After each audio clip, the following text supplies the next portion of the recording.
Fala galera, beleza? Eu quero mostrar para vocês umas operações que rolaram aqui, uma análise que eu fiz no mini índice.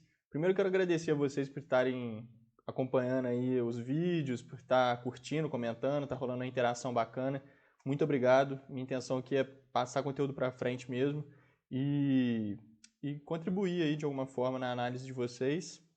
Espero que esteja ajudando na leitura aí da galera. Então, minha ideia mesmo é essa, crescer e contribuir. Acho que esse é o caminho. E bora então para a análise aqui. Para quem não sabe, eu opero também o mini índice. Eu opero criptomoedas principalmente, mas eu opero também o mini índice. Hoje eu não estava na tela, não peguei essas operações, mas eu estava fazendo uma análise aqui agora, né, retroativa aqui do pregão de hoje, do que aconteceu no dia. E eu encontrei umas coisas interessantes aqui, umas operações interessantes e que tem relação com o vídeo que eu fiz anterior, que eu passei umas informações falando sobre a gente atuar sobre o último abalo, né, em cima do último abalo. E eu queria usar exemplos aqui do pregão de hoje que vão mostrar muito bem isso. Vai ficar bem bacana com relação a esse último abalo, né, que é o Spring, o Uptrust, sempre trabalhando a partir do último que acontece. Então, basicamente, hoje a gente teve uma queda muito acentuada no mini índice aqui. O mini índice caiu 3.000 pontos muito rápido, questão de 2, 3 horas aqui que eu estava vendo. Ele caiu 3.000 pontos. Para quem não sabe, isso é muita coisa para o mini índice, muita coisa mesmo. Caiu legal. E aqui a gente chegou num ponto onde a gente começou a acumular, né? A gente tem um potencial grande disso aqui ser uma acumulação. Então, quando a gente começou a lateralizar nessa área aqui, a gente tinha um potencial grande de ser uma acumulação por conta da grande queda que a gente teve, né?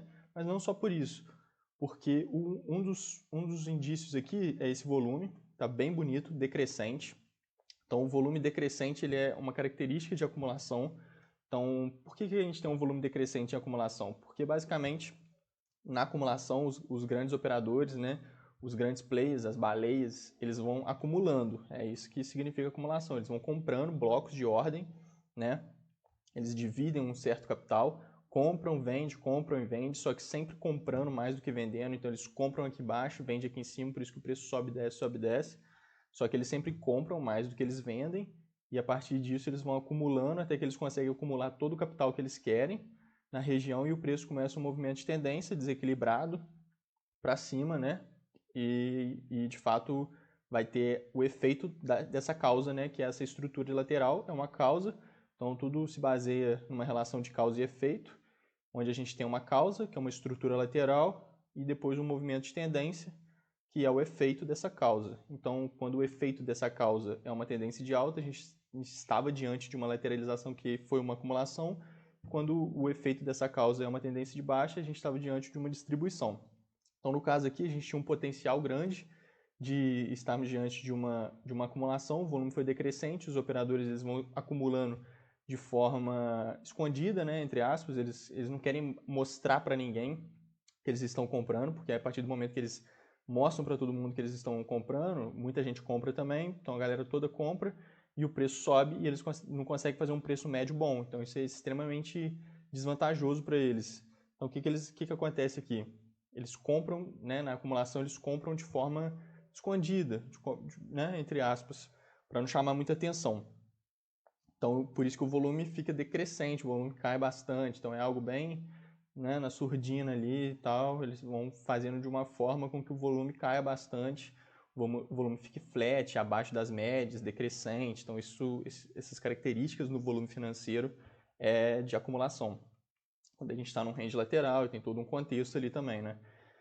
Então aqui a gente teve essa reacumulação. Aqui, esse cabelinho aqui, a gente pode configurar ele como um spring. A gente tem 3 tipos de spring, né? E o primeiro deles é esse cabelo aqui, que basicamente rompe, mas só fica um cabelinho, né? Rompe essa região. Então aqui a gente tem, da mesma forma que eu coloquei aqui o cifrãozinho do dinheiro, a gente tem aqui que são zonas de liquidez. Então a gente tem muito dinheiro aqui, porque a galera chega nessa região, ela compra, a galera compra, bota o stop abaixo, porque o preço está subindo e descendo nessa região, então quando chega aqui a galera compra, bota o stop abaixo.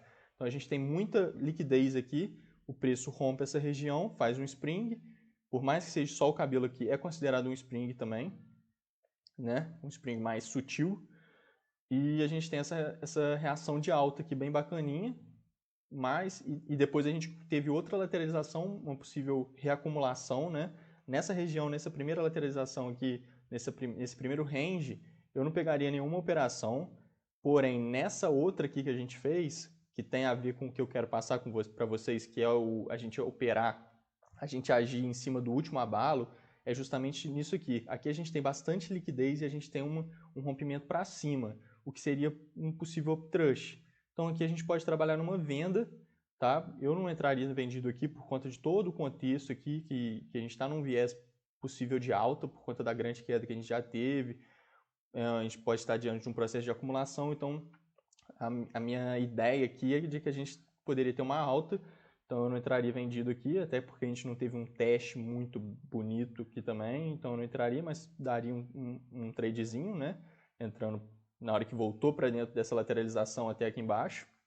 Mas o que eu quero dizer é que quando a gente tem um rompimento para cima, então dessas zonas de liquidez, essa captura de liquidez ela acontece para cima, no caso aqui um uptrush, a gente atua a partir desse uptrush, e no caso vendido. E depois aqui nesse exemplo a gente tem um spring novamente, depois do uptrush. Então aqui a gente tem liquidez também bastante, tá vendo? Da mesma forma que a gente tem liquidez aqui em cima, esses cifrõezinhos indicando, a gente tem liquidez aqui embaixo também, só não vou colocar o cifrão, porque tem que ficar desenhando, é chato aqui no Profit que eu tô, não tô no TradeView. Mas a gente tem essa captura de liquidez da mesma forma, e então agora a gente pode, entre aspas, desconsiderar esse uptrush e operar a favor desse abalo, desse spring. Ou seja, operar comprado num possível teste, que é o melhor momento para a gente se posicionar. E aqui a gente teve um teste muito bem sucedido. A gente pode pegar a seta aqui e eu mostro para vocês. Olha só, a gente teve um volume crescente nessa altinha, essa altinha aqui. A gente teve um volume crescente, o preço subiu. E depois a gente tem esse teste, né, com baixo volume decrescente, volume meio flat, meio decrescente, o que está muito bonito, uma configuração muito bonita. E aqui a gente pode pegar essa operação entrando exatamente nessa região aqui, ó. Entrando aqui, stop abaixo, um stop bem curtinho, com um stop muito bem posicionado e curto, de 100 pontos, ótimo para o mini índice aqui, um stop barato.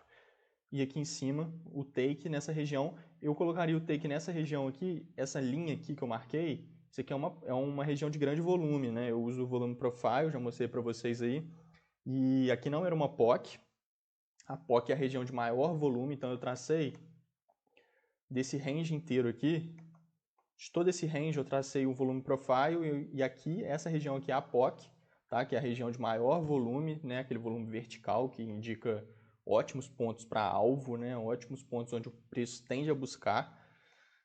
Porém, essa região aqui da linha onde eu marquei é uma região de grande volume, que é parecido com uma POC, só que a POC é a região de maior volume e aqui é uma região de grande volume. Tinha bastante volume aqui também, não era uma POC, não era maior, mas era uma região de grande volume. E também a gente tem essa região aqui de Fair Value Order Block. Para quem não conhece esse conceito, o Fair Value Order Block, né, aqui a gente pode ver uma queda muito grande do preço e a gente tem uma barra ignorada aqui no meio. Isso aqui é considerado um bloco de ordens, tá? do institucional, né? Dos grandes players. É uma barra que ela é completamente ignorada, uma barra de alta ignorada, onde a gente tem uma resistência aqui, a gente tende a ver o preço buscar essa região e se segurar nela, sabe? Então, basicamente, essa região toda aqui, ó, esse candle inteiro aqui, é um Fair Value Order Block. Eu vou passar esses conceitos para vocês. Isso aqui é análise institucional, né, que fala sobre Order Block, Fair Value Order Block, todas essas questões. Captura de liquidez fala bastante também em análise institucional. Richard Wyke fala muito de captura de liquidez também. Então eu vou passar todos esses conceitos durante os vídeos, vou fazer alguns vídeos específicos sobre esses conceitos também, que, pô, é muito incrível. E então, basicamente, o meu take ficaria aqui. A melhor região no order block, num Fair Value Order Blocks, é a região de 50%. Então, aqui, essa linha onde eu tinha marcado fica exatamente no 50% do Fair Value Order Block e também é uma região de grande volume que eu marquei no Volume Profile. Então, é uma região de muito interesse do preço, é uma ótima região de alvo, né? Então, aqui a gente trabalhou uma movimentação pegando aqui embaixo, stop de 100 pontos abaixo do fundo e o take aqui nessa linha, 600 pontos, tá? 600 pontos no índice é um belo trade, é uma bela operação. Então aqui a gente teve uma operação muito boa. Eu, se eu estivesse na tela, muito provavelmente eu pegaria essa operação, eu não peguei, porque hoje eu não estava operando, eu não estava na tela hoje. Porém, aqui era um ótimo trade, queria mostrar isso para vocês e tem todo sentido com relação ao último vídeo que eu fiz falando sobre a gente operar sempre a partir do último abalo. Então, eu queria trazer esses conceitos para vocês. Aqui, novamente, a gente pode ver isso que eu estou falando também. Da mesma forma, a gente teve outra lateralização, outra possibilidade grande de a gente estar diante de uma reacumulação ou então uma distribuição. No caso aqui, muito provavelmente a gente está diante de uma distribuição. Então, o preço veio acumulando, reacumulando e chegou num ponto onde ele começou a distribuir. Tá vendo? Muito provavelmente a gente vai ter uma distribuição aqui, que o preço já caiu bastante, né? E tudo mais, mas olha só como que operar a partir do último abalo dá ótimas oportunidades de trade. Olha só, aqui a gente teve liquidez, liquidez, liquidez da mesma forma nessa região aqui embaixo. Uma captura de liquidez genuína, muito bonita. O preço buscou essa região aqui, olha só que bonito. Buscou essa região, sentiu pressão compradora, né? Voltou aqui para dentro, fez um teste muito bonito. Aqui foi um trade muito lindo, muito, muito bonito mesmo esse trade aqui. É um trade que eu gosto muito de pegar. Então, a gente entraria aqui nessa região, take aqui em cima, né? Sempre take na resistência da estrutura, 300 pontos, stopzinho aqui embaixo. Dá até para trabalhar um stop mais curto aqui, ó, de 70, 100 pontos, porque eu não gosto de trabalhar com um stop muito grande no mini índice. Diferente de criptomoeda, né? O mini índice a gente trabalha de uma forma um pouco diferente. Então, basicamente, um stop curtinho aqui ficaria bacana, ou um stop mais seguro aqui embaixo, mas aí já fica um stop um pouco maior. Mas vale o risco também, porque a operação, a partir de capturas de liquidez, é uma operação que tem uma alta probabilidade de funcionar, de dar certo, né? Porque captura de liquidez é algo completamente institucional, então quando a gente atua junto às baleias, né, que nada mais é, a gente tem um retorno muito mais provável.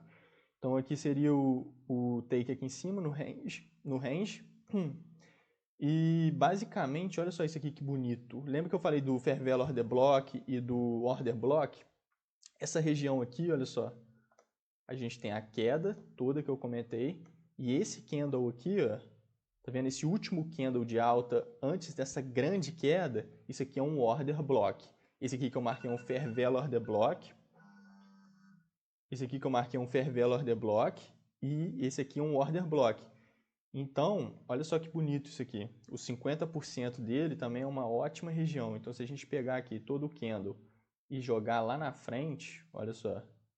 Olha que bonito isso aqui. Olha que bonito. Olha como é que pegou. Olha esse short aqui. Olha essa operação de venda, que linda. 50% do order block entrou aqui. Pode entrar aqui mesmo, arriscando, né, por conta do order block, é uma ótima região para entrar, ou entra após uma confirmação, foi todo esse martelo aqui, a pressão vendedora entrou, a gente consegue ver, olha o tamanho do volume, ó. Olha o volume, esse grande aqui, um volume muito grande, você vê que a pressão, né, a gente teve, né, uma barra ampla de alta e ela foi toda retraída, fechou em baixa num martelo, sentiu completamente o order block, eu entraria após essa indicação, essa confirmação, né? O stop lá em cima de 150 pontos, que é o máximo ali que eu gosto de trabalhar, 150 pontos, perfeito esse trade. Take aqui embaixo, atuando a partir do último abalo, tá vendo? A partir de um uptrust, captura de liquidez, a gente tem liquidez, liquidez, liquidez, capturou a liquidez, segurou no order block, retornou. A gente pode trabalhar aqui também nesse teste, que seria um ótimo ponto também. Se não pegou aqui, pega no teste, que é um ótimo ponto. Take aqui embaixo, 300 pontos. Muito bonito também. Ou pega após a indicação, após o gatilho, né? Da pressão vendedora, a partir do momento que a pressão vendedora entrou, como eu expliquei aqui. Ou arrisca mais para pegar numa posição muito melhor. Eu não gosto muito, mas dá muito certo também por conta da assertividade do order block. É um ótimo ponto, de fato. Então a gente tem essas 3 opções nesse mesmo trade aqui de entrada, com um risco retorno muito favorável e um trade de alta probabilidade, né? Então aqui a gente teve uma captura de liquidez, um spring, a gente atua comprado a partir desse último abalo. Um spring, a gente atua comprado. Aqui a gente teve uma captura de liquidez, um uptrush, então a gente atua vendido a partir do último abalo, que foi o uptrush. Então era basicamente isso que eu queria passar para vocês. O pregão já fechou aqui. Eu não peguei essas operações, como eu falei, mas eu estava fazendo essa análise e fez total sentido passá-las para vocês, porque no último vídeo que eu fiz ontem, eu comentei sobre isso, sobre a gente atuar sobre o último abalo nas estruturas de Wyckoff. E era basicamente esse o vídeo. Muito obrigado, galera. Tamo junto, valeu, é nóis.